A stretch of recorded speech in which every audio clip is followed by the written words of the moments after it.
to proceed. Dick Lindzen, for example, in the late 1980s said global warming was less than 1/10 of a degree. Well, we now have multiple sources of evidence that show that it's 0.8 of a degree Celsius with a fairly small uncertainty. And he said climate sensitivity was less than 0.3 of a degree for doubled CO2. Well, now we have evidence from the Earth's history, empirical data, as well as improving models, which show that it's an order of magnitude larger than that. So even though the evidence comes in, they don't change their position. And when they die, they'll probably still have the same position. But the scientific evidence itself has become overwhelming. That's why if you ask an authoritative body like the United States National Academy of Sciences or the Intergovernmental Panel, you get very clear answers. Thank you. Hi, is this on?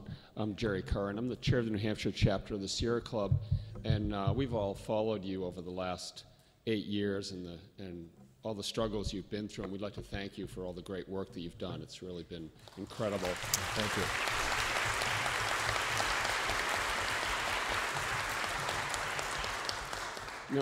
As Jim Rubens mentioned, we're grappling with the Bow Power Plant, or the Merrimack Station Power Plant. It's our largest single-point emitter of pollution in the state.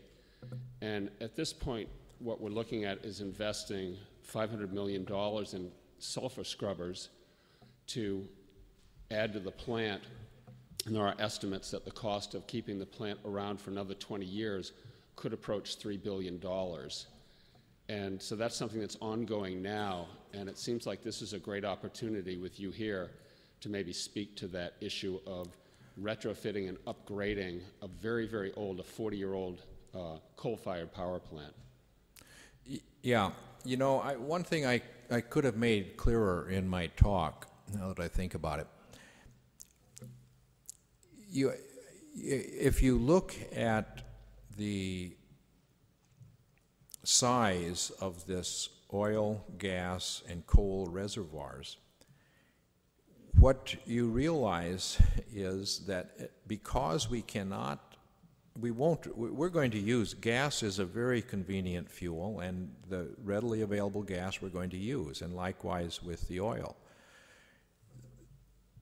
That tells us that we have to phase out the coal. Now, the policies that some governments are still fooling themselves about, they say, well, we'll have some goal for reduction of CO2 emissions. That will not work because the lifetime of carbon dioxide is so long. A good fraction of it there stays there in the air for more than 1,000 years.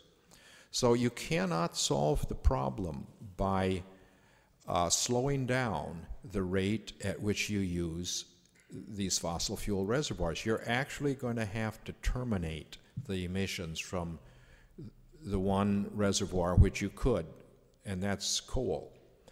And so, you know, I met with the German environmental minister after writing a letter to the Chancellor of Germany. They asked me to come and talk with them, and they kept saying they're going to build they're planning to build 20 new coal-fired power plants. Well, you can't do that. And they say, we'll tighten the carbon cap and slow down the rate of emissions. Well, that won't solve the problem. You've actually got to cut off the coal source. And now there's beginning to be a lot of opposition in Germany, and they're having demonstrations to try to stop these coal plants. Well, it's going to become very clear in the next several years that you've got to do that. You've got to cut off the coal source. And that's why policymakers have got to understand that. It doesn't make sense to build new coal plants or to refurbish old ones so that they will last decades longer, because the only way we can solve the problem is to cut off that coal source. One other thing with that, could you talk about how it will become clear? Do you mean in terms of cost, internalizing costs of coal? No, in terms of what the target atmospheric CO2 is. See, we used to think, well, maybe we could live with 450 or 500 ppm of CO2. Well, now I gave you 5 different things, all of which show that the target has got to be more like 350 ppm, and that is being accepted by the scientific community more and more. And once that is clear, and once we see more things happening, I also showed you a number of things that are already happening with the climate. And as those become larger and more obvious to the public, then they're going to demand that we do something about it. Thank you. Let's try to keep the questions compact so we can get as many as we can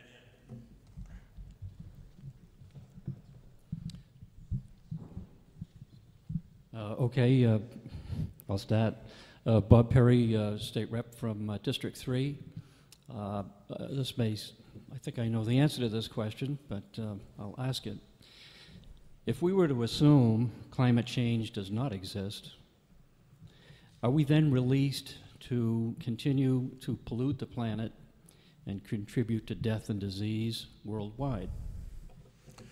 Well, see, that's a good point, is that coal is just about the dirtiest fuel, and now we are able to capture a good fraction of the sulfur, but mercury is very hard to capture. We can reduce the amount if you put more money on your filters and things, you can reduce the amount, but you can't, and the pollution associated with coal mining, the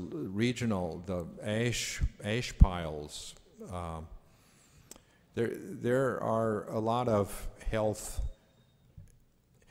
Air pollution right now kills several 100,000 people worldwide annually.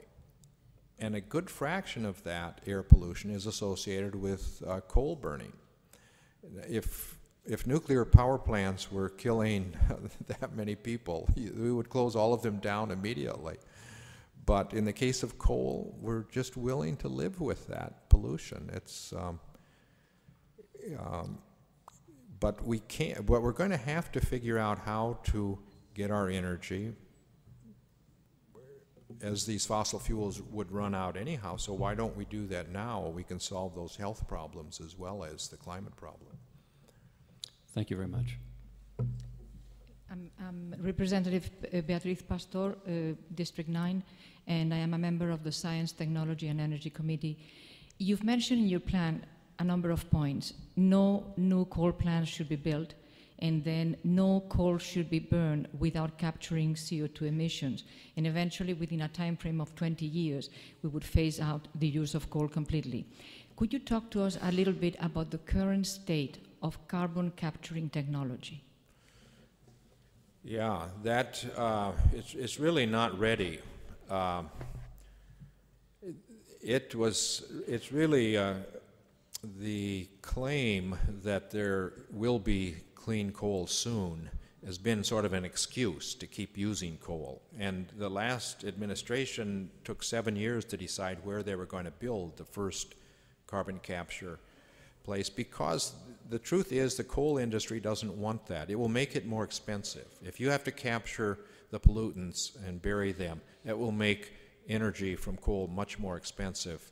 And so they prefer to say that they're working on it rather than actually doing it. Some people say reality is probably 20 years away.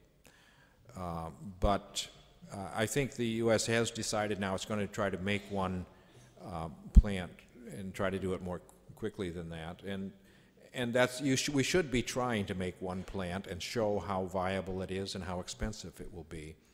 But that if we put a price on carbon emissions, I think we will end up driving energy efficiency much more and renewable energies, and that we probably will end up leaving the coal in the ground.